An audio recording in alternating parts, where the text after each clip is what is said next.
அரசர் எல்லாருமே கேள்விப்பட்டிருப்பீங்க. இப்போ இருக்கிற மந்திரிகள் மாதிரி அப்போ அரசர்கள் இருந்தாங்க பிற்காலத்தில். அந்த அரச காலத்தில் எப்படியெல்லாம் வருமானம் ஈட்டினாங்க, அதாவது மக்களுடைய மனது வலிக்காமல் எப்படி வருமானம் ஈட்டினாங்க, அதை பற்றி தான் இந்த கதையில் பார்க்க போகிறோம். வாய்க்கால் ஒரு சில ஊர்களை ஓடுது. அது பார்த்திங்கன்னா கரை புரண்டு ஏதோ ஒரு பகுதியில் ஆரம்பித்து ஏதோ ஒரு பகுதியில் போய் முடியும். ஆனால் அந்த இடைப்பட்ட இருக்கிற இடத்துல மக்கள் எல்லாம் அதில் அந்த தண்ணியில் குளித்து மகிழ்விச்சிட்டு வந்தாங்க. இதை கவனித்த அரசர் இதை எப்படி வருமானமாக்குறது அப்படின்னு ஒரு சிந்தனை செய்கிறார். அதை எப்படி வருமானமாக்கினார்னு பார்த்திங்கன்னா, மிகப்பெரிய இயந்திரங்களை கொண்டு ஒரு 3 குழி, அதாவது ஏரி அளவுக்கு ஒரு 3 குழிகளை தோன்றார். அதில் அந்த வாய்க்கால் தண்ணீர்கள் அனைத்தையுமே நிரப்புறார். நிரப்புறதுக்கப்புறம் 3 மீன்கள் வாங்கி கொண்டாந்து அந்த ஏரியில் விடுறார். முதல் ஏரியில் விட்ட மீனோட அற்புதமான விஷயம் என்னென்னு கேட்டிங்கன்னா, மக்கள் அந்த ஏரியில் குளிக்கும்போது அந்த மீன் அந்த மக்களை கடித்தா அவங்க கவலைகள் எல்லாம் மறந்து பரவச உலகத்துக்கு போகிற மாதிரி ஒரு இயல்பான விஷயம் நடக்கும். 2வது குளத்தில் இருக்கிற மீன் மக்களை கடித்தா பூமியில் இருக்காமல் வானத்தில் மிதக்கிற மாதிரி ஒரு உணர்வு வரும். அப்படி ஒரு குணாதிசயம் 2வது மீனுக்கு. 3வது மீன் கடித்தா அந்த குளத்தில் குளிக்கிறவங்க பார்த்திங்கன்னா திடீர் கோடீஸ்வரர் ஆயிடுவாங்க. அந்த மாதிரி ஒரு 3 மீன்கள் கொண்டாந்து விட்டுட்டார். இதை கேள்விப்பட்ட மக்களும் அந்த குளத்தை நோக்கி படையெடுக்க ஆரம்பித்தாங்க. அனைவரும் குளிர்ச்சி மகிழ்ந்தாங்க. குடும்பங்களோடையும் வர ஆரம்பித்தாங்க. கூட்டம் அதிகரிக்க ஆரம்பித்தது. உடனே அரசர் யோசனை பண்ணார். ஒரு அதிகாரியை ஒன்று நியமித்தார். அதற்கு வருமானமும் ஒரு டிக்கெட்டை ஒன்று போட்டு கொடுத்து வருமானம் வர மாதிரி வழி பண்ணிவிட்டார். அரசரோட கஜானாவும் நிறைய ஆரம்பிச்சிருச்சு.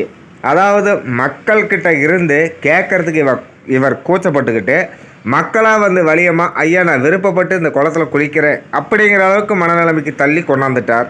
அற்புதமான ஒரு அரசர். அந்த காலத்து அரசரோட புத்திசாலித்தனமான நடவடிக்கை இது. இப்போ இருக்கிற இந்த காலகட்டத்திலையும் அரசர்கள் இருக்கிறாங்க. அவங்க இதே மாதிரி எப்படி அதை குணாதிசயத்தை பின்பற்றி நடந்துக்கிறாங்கிறத பற்றி பார்ப்போம். இப்போ இருக்கிறதுலையும் அந்த வானத்தில் பறக்கிற மாதிரியும் திடீர் கோடீஸ்வரர் ஆகிற மாதிரியும் கவலைகளையெல்லாம் மறக்கிற மாதிரியும் இப்போ இருக்கிற அரசர்களும் செஞ்சுட்டு வந்திருக்கிறாங்க. அதாவது அதில் அந்த காலத்தில் குளங்கள் கட்டி மக்களை மகிழ்ச்சி பணம் ஈட்டினாங்க. இந்த காலத்து அரசர்கள் என்ன செய்கிறாங்கன்னு பார்த்தீங்கன்னா, அந்த கவலைகளை மறந்து மெய் மறந்து இருக்கிறதுக்கு என்ன வழி வகுத்திருக்காங்கன்னா, இந்த காலத்து அரசர்கள் முதல் கண்டுபிடிப்பு சினிமா தேட்டர். அதுக்குள்ளே போயிட்டா அந்த சினிமா படம் ஓடி முடிகிறவர்கள் மக்கள் அவங்களுடைய துன்பம் கவலைகளெல்லாம் மறந்து அதுவே கதின்னு மெய் மறந்து அந்த திரைப்படத்தை பார்த்துட்ருப்பாங்க. இது முதல் கண்டுபிடிப்பு. 2வது கண்டுபிடிப்பு எதுன்னு கேட்டிங்கன்னா, அதாவது மனுஷன் மண்ணிலிருந்து வானத்தில் பறக்கிற மாதிரி நிகழ்வுகளை எப்படி உருவாக்குனாங்க. அதாவது அந்த காலத்து அரசர் ஒரு மீன் மூலிமா மக்களுக்கு அந்த உணர்வை காட்டினார். இப்போ இருக்கிற அரசர்கள் மனிதர்கள் தரையில் படாமல் வானத்தில் மிதக்கிற மாதிரி மக்களெல்லாம் உணரணும்.